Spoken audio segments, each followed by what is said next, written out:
Madayaw, my peeps. Welcome to episode 1. Today, we are learning about the greatest machine ever invented, the sewing machine, the lifeblood of the fashion world. For thousands of years, and I mean 20-odd thousands, we humans have begun to clothe ourselves. Humans first started ropes to tie and sticks to pin hide and other covering materials to make clothes. Soon we discovered the needle. Needles made it possible to connect one piece to the other. Nobody knew when and where needles were invented, but it was most probably after the invention of the loom, or weaving. Humans, and even our most lovable companions, are oh so fashionable. I guess we can't help it. We need to stick one side of the fabric to the other to make clothes. Over the century, our clothes became more and more sophisticated. With the onset of the Industrial Revolution, change did happen, partly due to demand and partly due to practicality. The sewing machine was invented. In the mid-19th century, we don't know if sewing machine caused it, or even if it caused the propagation of the sewing machine. Retail therapy was invented. That's right, shopping. People went shopping for clothes, shoes, and accessories.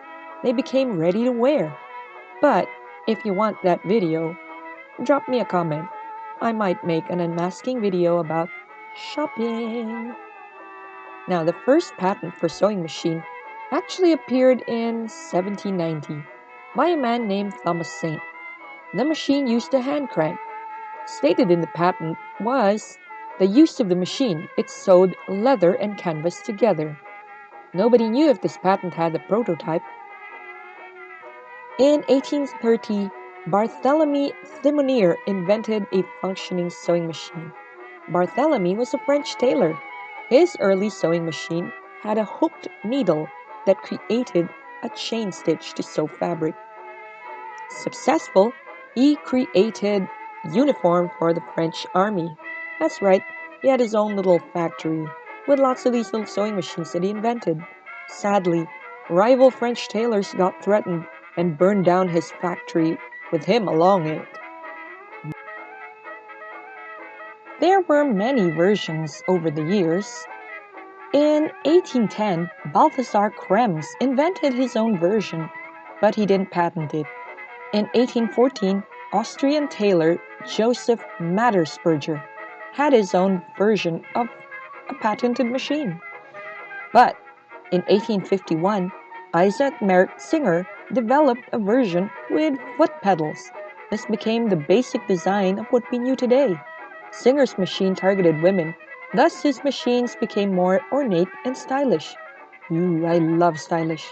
Have you seen those modern refurbishment of old furniture using sewing machine legs as table legs? That's how iconic Singer's machine was. However, a man named Elias Howe sued Singer because his patent used 2 threads and a needle hole that was found at the point of the needle, quite similar to his. Singer was forced to pay a lump sum and royalties thereafter. Don't worry, both men died multi-millionaire.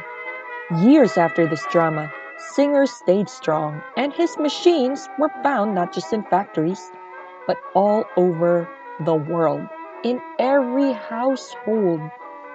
That's how strong Singer's marketing plan was.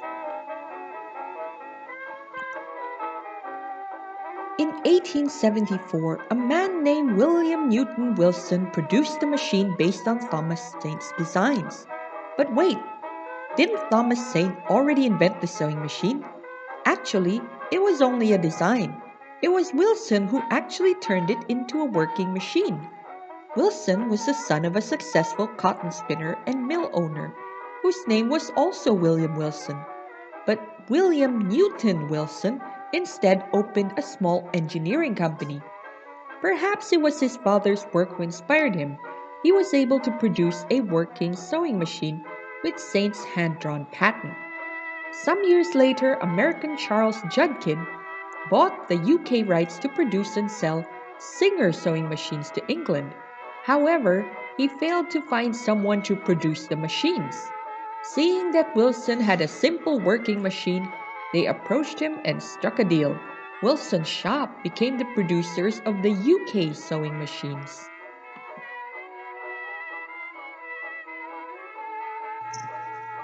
Remember Bartholomew Thimonier? He wasn't the only one killed because the masses were afraid the machines would take over their jobs. Many machine inventors of the day were also killed. Isaac Singer was a smart man.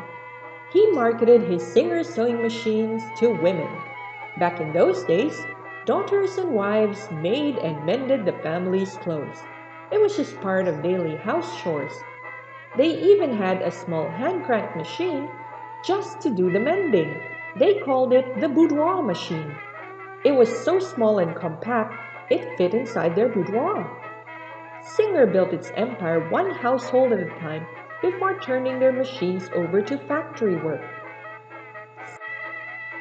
Singer's Sewing Machine Company established itself in Open Trade Manila in 1882. The first shop was in number 88 Calle de Escolta. Back in those days, only white men could open businesses in Escolta. But that's for another video.